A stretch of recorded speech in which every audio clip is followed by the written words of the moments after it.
anyone who's been following the game design conversation in the open channels on Discord will be familiar with your work and what you're doing. But yeah, Fomentador is part of the team developing the Eternum game design. And today he's going to talk us through some philosophical thoughts and some balancing sort of discussion. So over to you, Fomentador. Yeah, guys. So today we'll be talking about some of the choices that were made around Eternum and how some game design principles were applied here, and also some very specific design principles for designing specifically for this game. So yeah, when the contract was first submitted, right, when the first traits and resources and every one of those attributes were idealized, I was not on the team, so I will not be explaining like the reasons, behind some decisions, but I will talk about those decisions that were made, the choices that were made, and what it allowed us to build in the future, the possibilities that it granted us. So guys, by the way, I am looking at the slide, not at the Discord, so if there is any problem with audio, video, just open the mic and tell me, because I won't be seeing the chat, with much frequency. But yeah, the first choices, that were made about the game were like, it will be a strategy game, it will have resources, it will have orders, and it will have some traits like cities and regions, and those choices by themselves, they are neutral, right? Like when you're designing a game, you first choose things like, oh, do I want to build a racing game? Do I want to build an action game? Do I want to build an adventure game? So none of those ideas, none of those concepts, they are bad or good, by themselves, because the broader the concept is, the less defined the concept is, the more neutral it is. It has potential for both good and bad outcomes. So the team made mostly broader concepts, when they were first writing the contract for Realms, and that was a really good decision because it allowed us a lot of flexibility, for us to build the best game that we could build. And some stuff, like I said, was already decided by the contract, but there was a lot of stuff that was decided also by the team and the community just talking, in the first days of the sport. Things like the game would have builds, and the game would have raiding, and the game would have troops. None of those things are in the original contract, and the original contract is what people bought into, so it what basis, it's the basis for all of the game design decisions, but they were like community consensus, people talked about it and everyone said, yeah, let's do this is fun, this is interesting. So those also were choices that once I start to design specific systems, I try to maintain, right? Because like if the community decided something and it's not bad, it's not bad or good, it's just a broad concept, then for sure we will try to maintain that and try to develop new systems on top of that. Well, some of the principles when I started to design specific systems, and first some of the general principles, right? The first one is that fun is king, and it may sound a bit obvious, right? But in a system, in a game where we have so many demands, right? We have a very complex economic system. We have several systems, that need a lot of balance. It's very easy for us to get focus on like one system and what may work for one system and forget the overall objective of the game. Like, for instance, you can propose an idea that really tightens the economy up, and really makes some resources, really increases the burn of some resources, and it's really good for the health of the economy. But then you have to think, when we implement that system in game, that economic system in game, the gameplay impacts, the gameplay effects, will they be fun? Because sometimes you think of something that makes sense, it works, but in the end, when you start to playing with the system, it's not fun. So for that reason, I also, every moment that I am designing a mechanic or a system or anything, my first priority is this fun? Does this make the game engaging? Does this make sense in the context of a game that has several systems? And does it talk to those systems and makes and elevates the experience for the player? First I answer this question, and then I go to other stuff like, oh, it has to be, of course, it has to be to make sense in the economic balance. Of course, it has to make sense in the company balance. But the first step, I think, and this is for any game, is to make sure that that system, that mechanic is fun.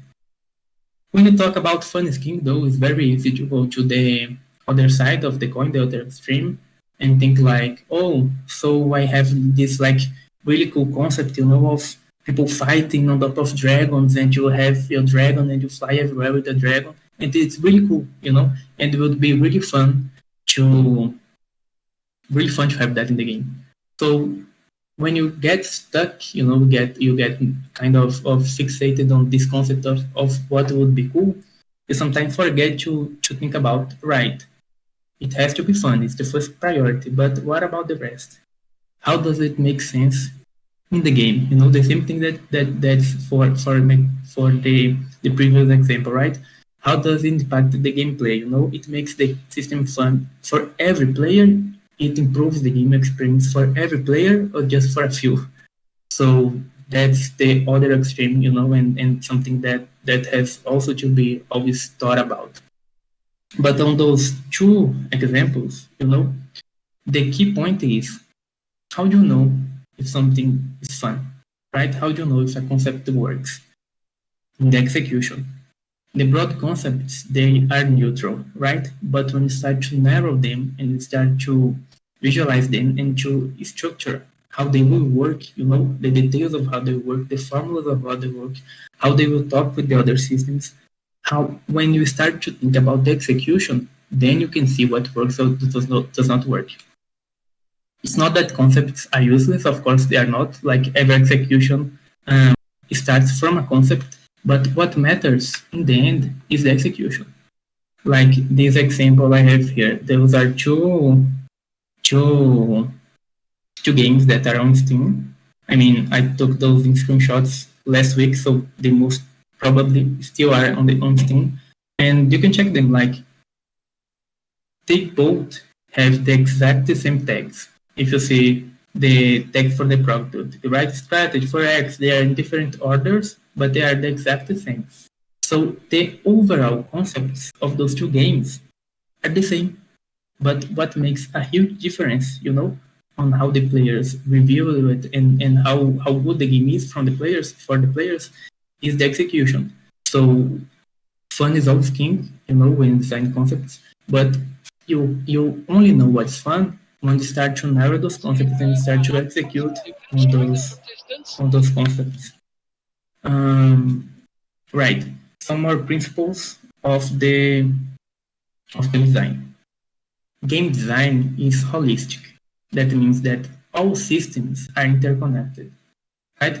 You'll never have one system that's completely isolated. You cannot design the systems as completely isolated, because then you do not have one game. You have several mini games, inside the same app or the same browser, and people do not have really much incentive, it's not really engaging for them to experience several loose structures, that are presented as only one. Like you can think of a game like one big system with several smaller systems. And for that, for systems to be interconnected, you can never design a mechanic thinking only on its effects on that specific system. Let's suppose I'm designing ruins, right? And I'll have AI generated, like PvE, computer generated enemies, right? When I introduce this mechanic inside the ring system, I have to think of all the effects it can have in all of the other systems, right? So, if possible, this mechanic has to also contribute to the economy, to the overall burn, contribute to combat balance, contribute to maybe other mechanics, you know. But every time we design a mechanic, every time that we are designing mechanics, we have to think how this mechanic interacts with the other mechanics and the other systems of the game, and how the systems work together. When I say that all mechanics have to have several purpose and that all systems have to be interconnected, I'm not saying that specific features of a system, have to be spread out throughout other systems. Like, oh, I have to have relics in the ruin system. In the ruin systems, I have something that I have to put in bastions. It's not that, the interconnectedness does not have to be direct. It can be indirect. Another thing, the systems, although they are connected, they are the part of a greater whole.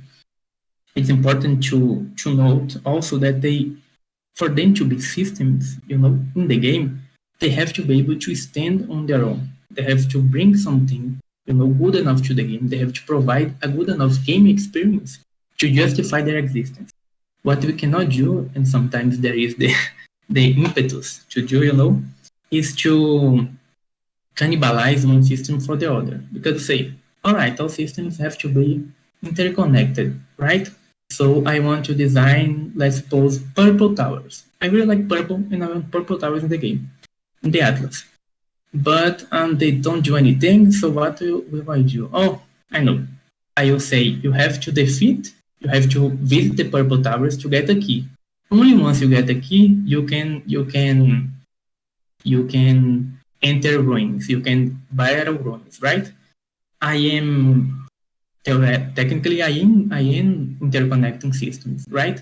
But the system that I created of purple towers, it does not serve any purpose.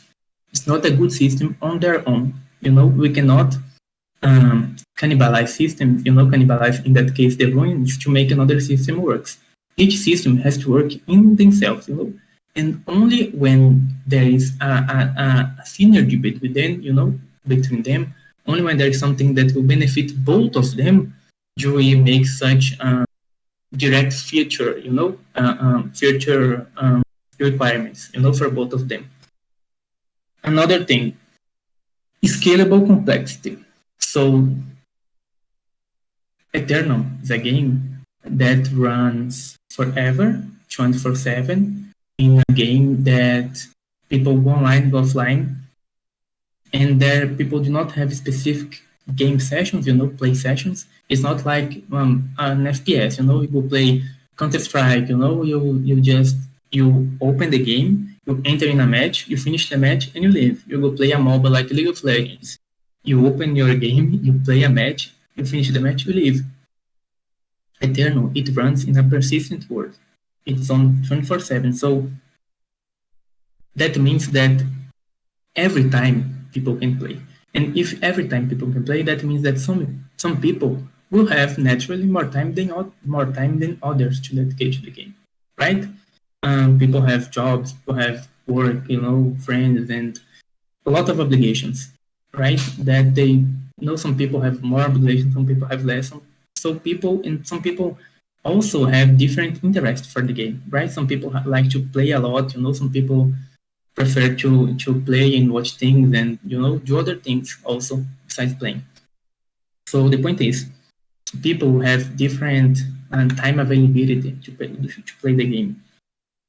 But if we make the game suitable, only for people who have a lot of time and for people who can really get deep into the mechanics and the complexities and things that are really, really time and effort, If we make a game only for the hardcore players, with really complex mechanics or complex base mechanics, then we will just push the casual players away, right? Because they are the majority of of the of the player base, of most games.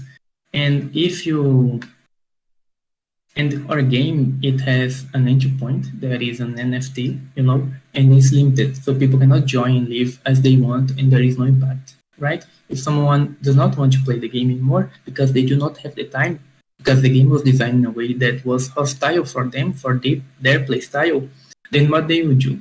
They have two options. Either they sell the NFT for other people to play, or they put scholars to play. And then the paradigm shifts. It's not about having fun, and making the best use of the economy, but to have fun. It is about it is a job actually that is only about extracting value, And when you have a value extractive philosophy in a game, it really devalues the whole game. So I don't think anyone thinks that's healthy, that's a good path. So, and that's one of the reasons too for why fun is king, because it has to be fun. People need to play the game because it's fun. At the same time, we also have hardcore players. We also have people who have a lot of time to play the game, right? And have interest. There are people who do not really have fun with casual play. They want to get to the advanced systems, and they want to get to the advanced tactics, So how do we cater to both those audiences? And this is a principle specific to Eternum, of course, not for every game, right? But how do we cater to those both audiences? We have scalable complexity. So what that means is, if you want to play and you want to do the core game loop, that's building buildings and building armies, right? That's the core game loop. You can do that if you play casually, right? However, if you want to get into more advanced systems, if you want to do more, if you want to raid several people at the same time, and you want to always be battling for bastions, and there are always options. We have to give those options. We have to add depth to the game. So these hardcore players can really feel satisfied, can really have a good experience on the game. So yeah, how we do that is with scalable complexity. You want to get into the basic stuff, you only need to do the basic stuff. You want to get to the advanced stuff, we'll have the system for you, and then you can have the advanced stuff. I think that's really important to me in design games, really, really important, because I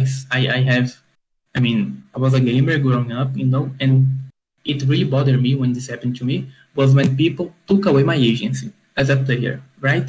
So a really important thing to me is player agency. The player has to play how they want to play. We have to give a lot of tools, and the more tools, the better for them to play how they want to play. If you want to play casual, you can play casual. If you want to play hardcore, you can play hardcore, Because people have not only different time availabilities, people have different personalities, people have different play styles and have fun in different ways.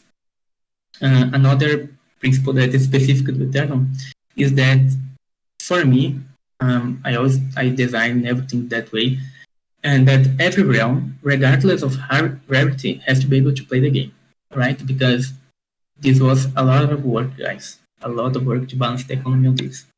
Because most of the times things got too expensive, and in some realms, that have the more abundant, the more common resources could not afford some stuff.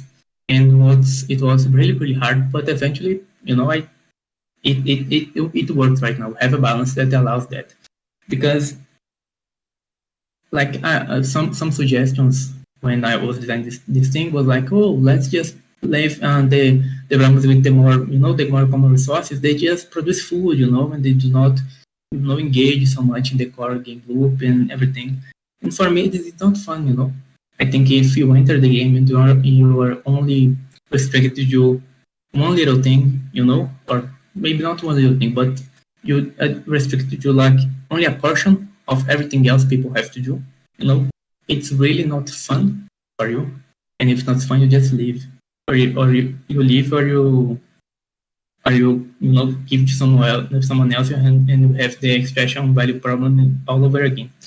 So yeah, I think that every realm has to be able to play the game. The difference, in the rarity and in the resources, distribution, is that the people who have resources that are worth more can do more. They are not better, but they have more options to do those things that everyone can do. For instance, if you have like a realm that has only wood, for instance, you'll be able to do what? To produce one light army, in the day, produce some farms, but you'll be able to raid. You can grab that light army and go raid ruins. There are as many ruins as you want to raid, and you can go look for people who don't have defense, or for people who also have like light army, in defense.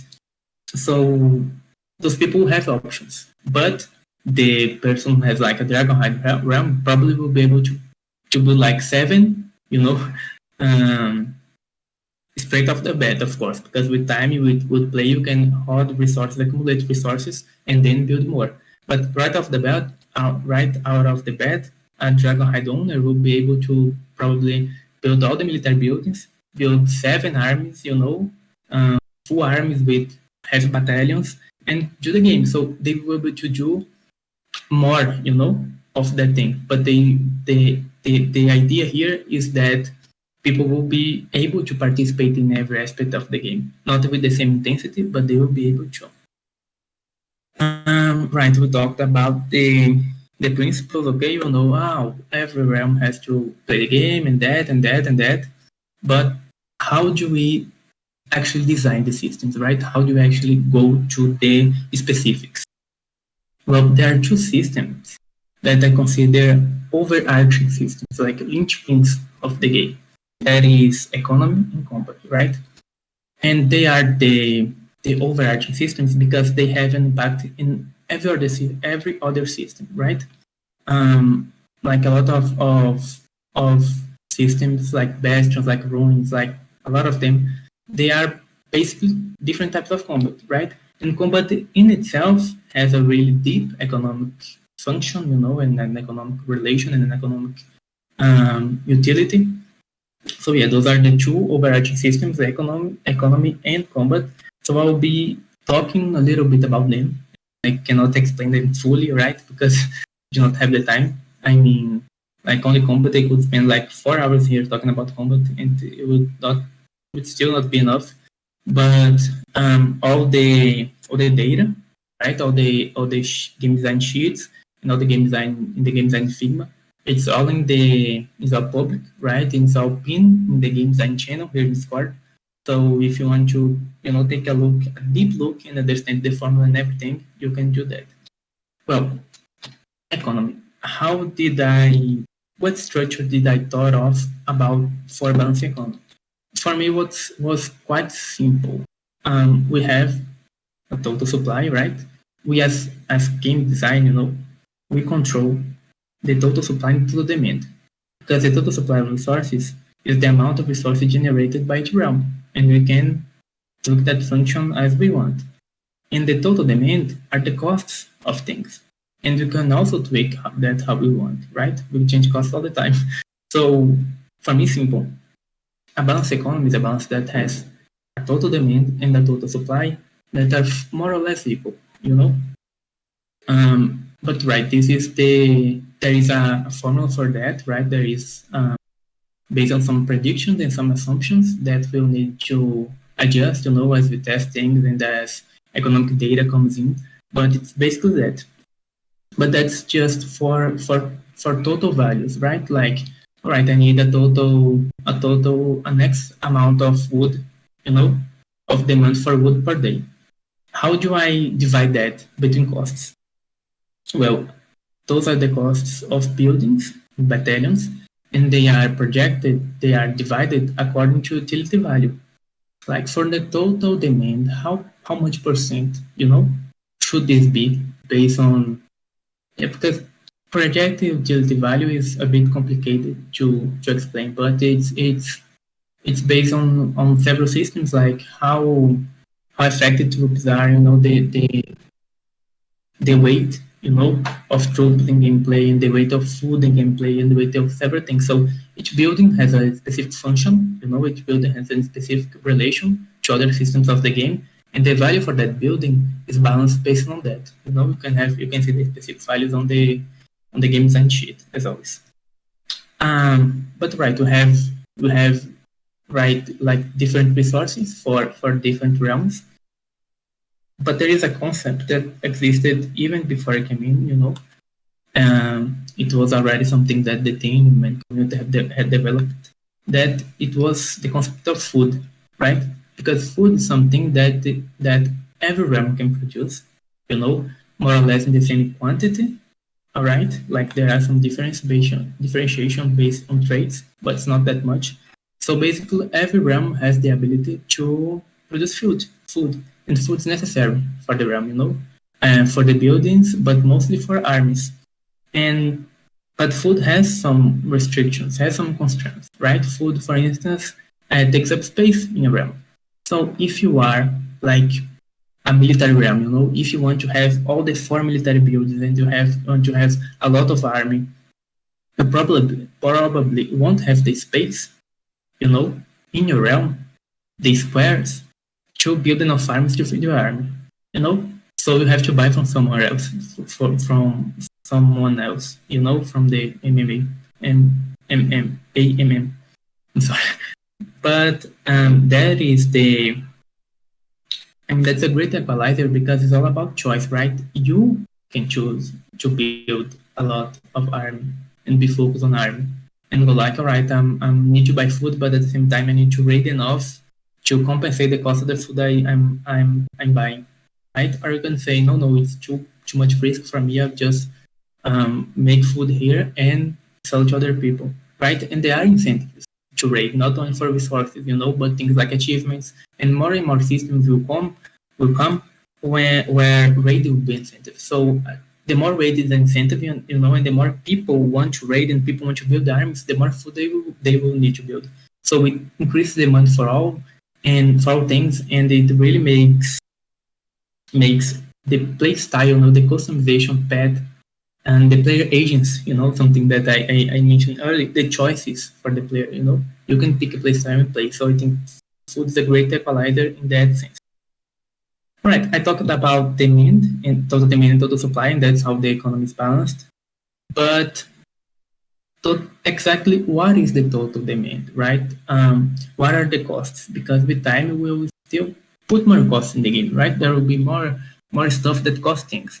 So the total demand that is in the formula right now, and you can check, I'm always repeating that every system is on the game design sheet, just check, it's pinned on the game design channel. Go check, go make sure that go understand how everything works, if you're interested, of course. But the demand, how it's done. The demand is the costs only for the core game loop. What is the core game loop? You build things and you build the arms. That is the core game loop, right? Because then you raid, and you engage in combat with several things, but you need to build the arms for that. So there are other things, that are not necessarily, that are also a demand, but do not enter into that calculation of total demand. Why? Because those things are things that are not essential for the game. They are in a system called non-essential items. What are specifically non-essential items? Non-essential items are things like cosmetics, right? If you want to change your name of realm, change the name of battalion, if you want to, build any cosmetic improvement to your realm, to your armies, or to, your adventure, or anything else. Those are all things that have a cost, a resource cost, but at the same time, they are not essential. There are things that some people will build, will buy, and will not have a direct impact in their gameplay. There are the things that are also non-essential items, things like policies. What are policies? Policies are systems, are a system that allows you some customizable choices. For instance, you can sacrifice something for a bonus in something else. Like, I will sacrifice some production of food to have another attacking army slot. So I can recruit another army, like attacking armies are decided by region. So I have 5 regions, and so I can recruit 5 attacking armies. But I sacrifice a portion of my food production, I lock that to build another army, to be able to build 6 attacking armies. So the policies are also things that are not essential to the game, they do not offer a new advantage, but they let you customize your options a bit better, your realm a bit better to better suit your playstyle. So those non-essential items, they are paying resources, and the resource cost is proportional to your to the resource rarity distribution, right? So for instance, if something costs 1 dragon hide, if some non-essential item costs 1 dragon hide, it will cost 213 wood.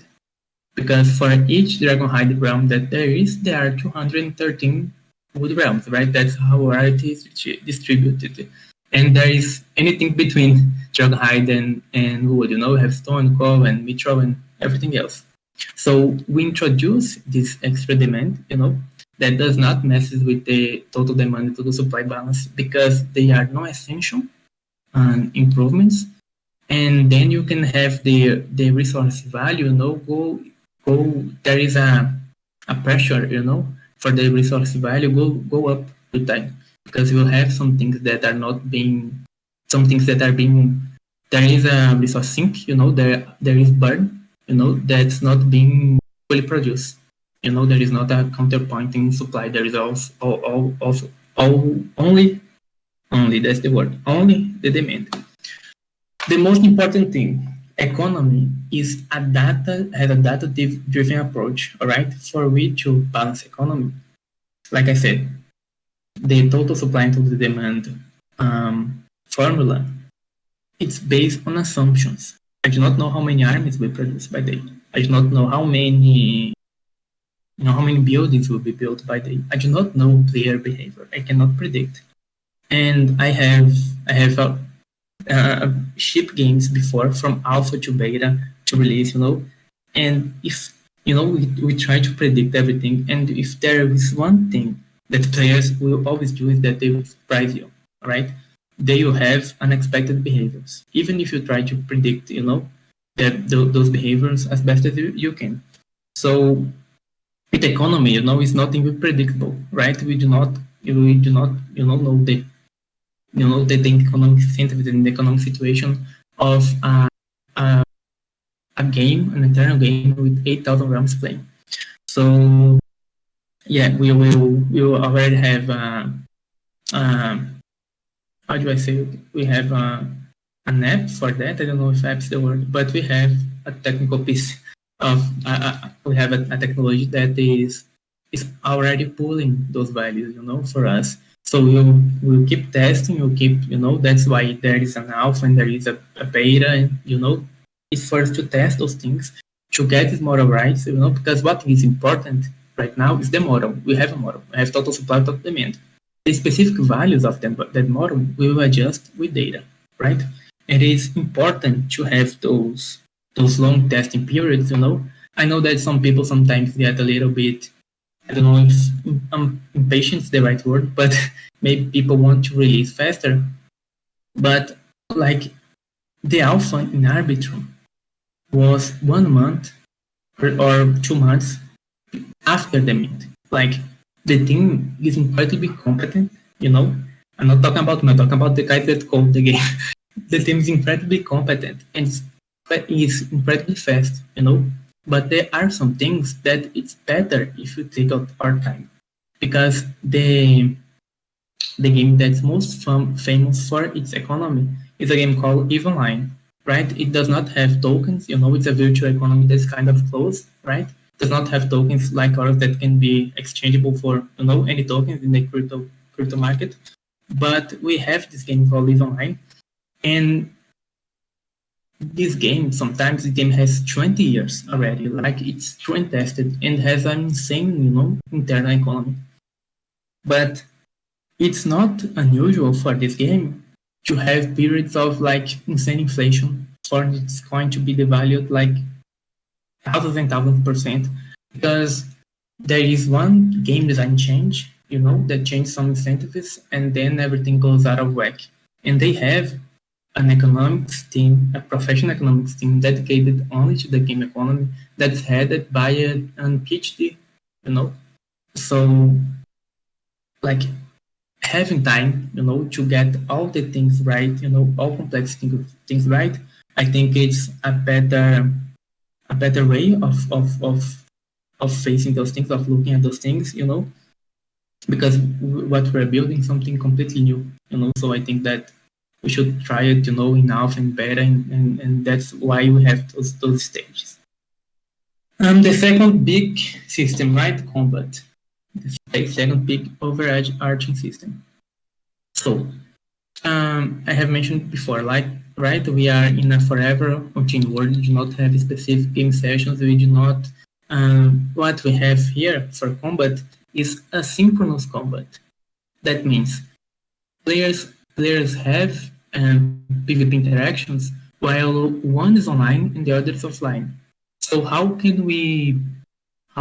what's the best way to make this work? Like, this is the way the previous system, the combat system, did it, and that's the way I did it too. That is with an auto battler, right? Like, players meet, and the results based on the result of a formula. And this combat formula combat system was also something that took me a long time to. It was like really, really hard. But anyway, because in this way, all the choices that you have to make, all the tactical and strategic decisions making you have to make, it is before you engage in combat. So you make your strategic choices before you put the defending army and you go to sleep. You do not need to be awake.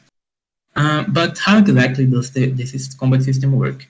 There was a previous combat system, but it did not quite work. So I had to make something new, from the ground up. And so I made some choices on how to structure that, right? I basically opted to make a system that relied on a relative strength, right? That means that there is no troop that has the same strength against several other different types of units. All right. For instance, we have 4 different types of battalions in the game, right? I use the same types that were used before, the same names. Try to use the same name and everything to make it implementation easier. So we have cavalry, all right?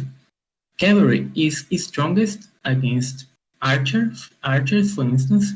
Then they are a bit weaker against mages, and they are weakest against infantry, right?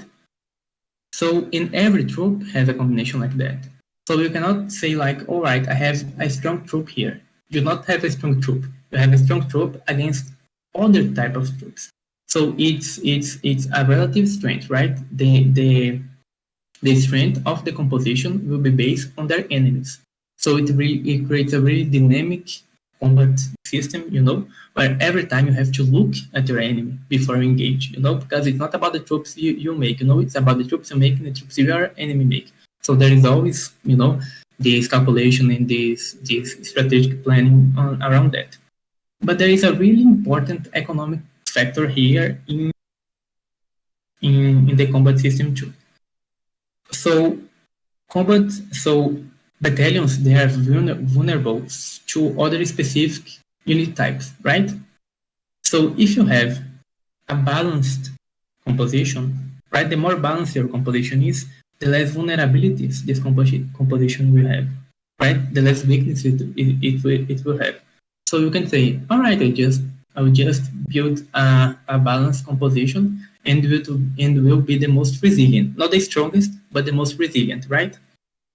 If you want to build a balanced composition, you will need to buy the 4 military buildings, because each building produces a specific type of unit.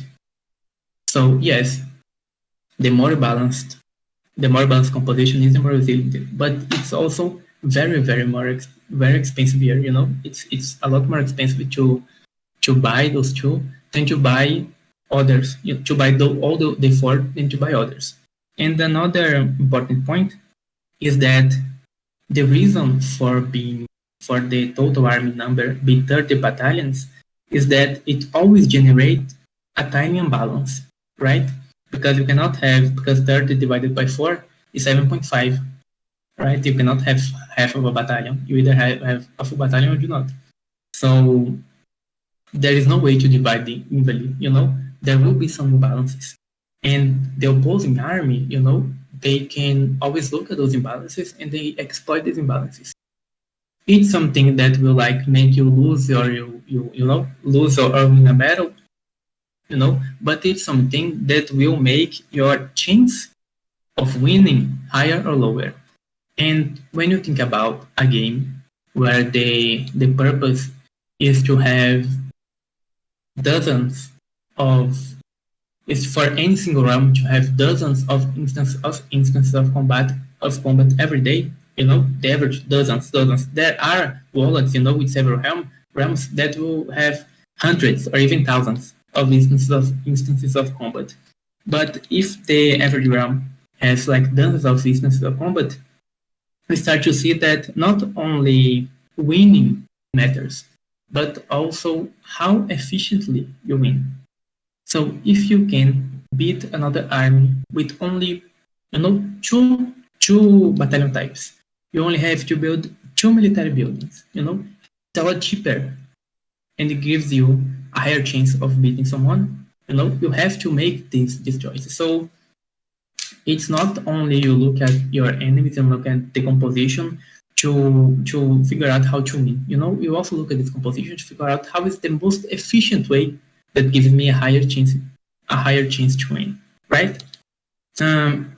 Those things that also look very obvious, but rebels need to be attackable, right? Because no composition can be undefeatable. That means that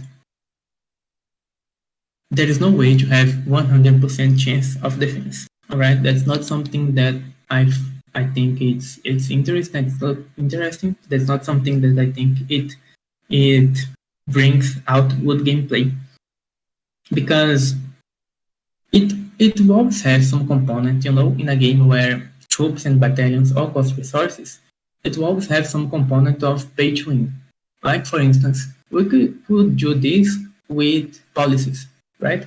We could have a policy where you sacrifice some production or something to have a higher to have buffed attacking armies, to have buffed, in this case, defending armies, right? And then you have 100% chance of defending your realm. But not only does this have a component of pay to win, because policies, for instance, are paid with resources. It also has a thing that I really do not like, that it is you do not have to make any choice. I do not think that leads to interesting gameplay, because if the composition has less than 100% chance of win, you always have to look at how your defensive armies are arrayed, how your defensive army is composed, the composition, and you have to look at the incoming attacks, because you can see the armies that are coming to attack you. So you can see their composition. So you have to look, all right, is this composition a threat to me? In some cases, you want to make a composition and to make a full new composition, only to counteract that specific army, because armies take time, right, to move around the map. So it's not so easy to instantly punish someone that has a very, very, very specific build, right? That has a build that's not that balanced, but it's very good for defeating one specific type of army. And you give time for those people to adapt, So I think that when you have choice, when you have a chance of defeating, of losing or winning a combat, you have to pay attention and you have to make choices. And I think that those are the choices that makes the combat system interesting. The the calculations, of what composition is better against what composition and what's the most effective way to win your battles. In the same way, and for the same reasons, realms need to be defensible, right? Because no composition is unstoppable. Here we have a unique thing that is that for defense there is a defensive bonus, right? So when you are defending with equal armies, you will win most times, right? There is a percentage chance of losing, of course, but you will win most times if you have, of course, equal armies. But that's the thing, you cannot have an army that defeats everything, because the same points about pay to win, the same points about not being interesting, because you just do not make any choice. You just go after everyone and just stomp everyone. Um, the the combo system, guys, something that even as I planned, even as in the first month I joined Realms, I did the combo system. Something that since then I already had plans to make more things with it. I think that it has a lot of potential to a lot of new things to be implemented, right?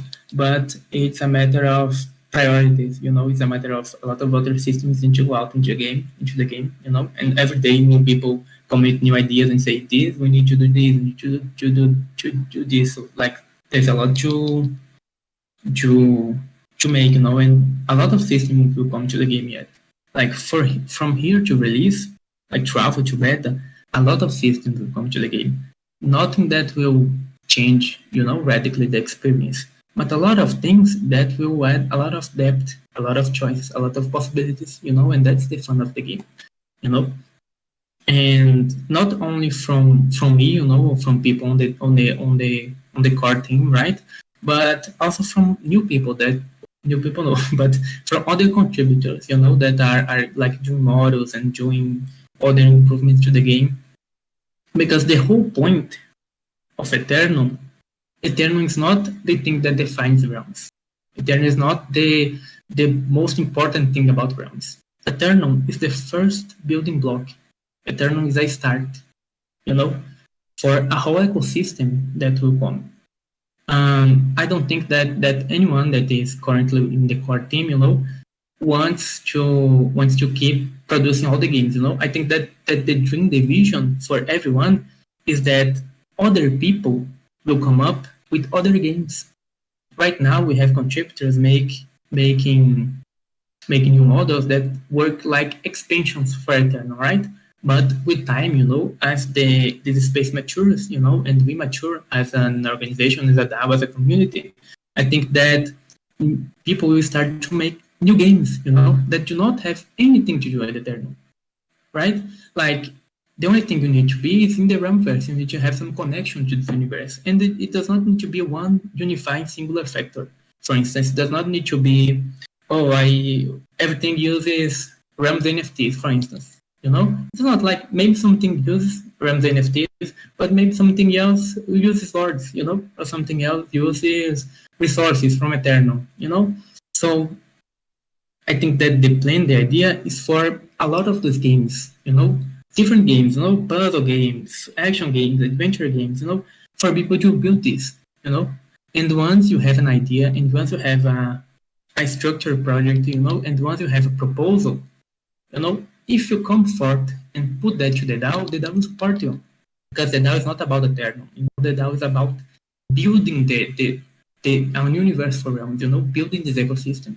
And the Eternal is just a first stepstone. Of course, that is the stepstone I am working on, and I want to last forever, and everyone wants to last forever, and want to be as good as possible, But it's not the end, it's not the reason, It's just something that in some time, hopefully in a short time, will be just another one, a good game, an important game, the first game, but just another game in a big Realmverse. Yeah, guys, that's it for me. If you have any questions about the game systems, about game design, about anything that I said here, feel free to ask them. You can type them, or you can just come to voice chat, and I'll try to answer the best as I can.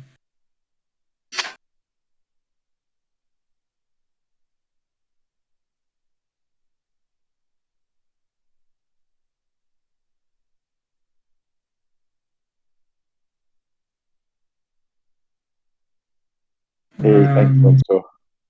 Yeah, Yeah, people are notoriously shy when it comes to asking questions, but hey, man, that was great. Thank you. Yeah, so the as you're saying during the conversation, a lot of the game balancing takes place in spreadsheets, which people can go if you're really into this that degree of detail, you can go and check out the way the game is balanced in the spreadsheets. I know that yeah, everything's a moving feast, and yeah, lots of new, the way that, for example, production changed to include a cost of production, so yeah, that it cuts back on people passively farming, for example. yeah, Dramatically changed the way that all of those numbers worked, and there's plenty of instances like that. So nothing that you read is set in stone forever, but everything is evolving day by day. But certainly, there's lots of detail in the game design channel if you want to get involved in the conversation. yeah. And if anyone is a bit shy, I know that a lot of people, in a call can be a bit intimidating. But if you have any questions later, just drop in the game design channel, ask your questions, make your suggestions. The links for the game design sheet and the Figma are both pinned, all right, in the game design channel. There in the pinned comments is the only thing that's been there. And yeah, I changes a lot. Every month or so, I will have to update with new links. But they are also always the newest link will be updated there.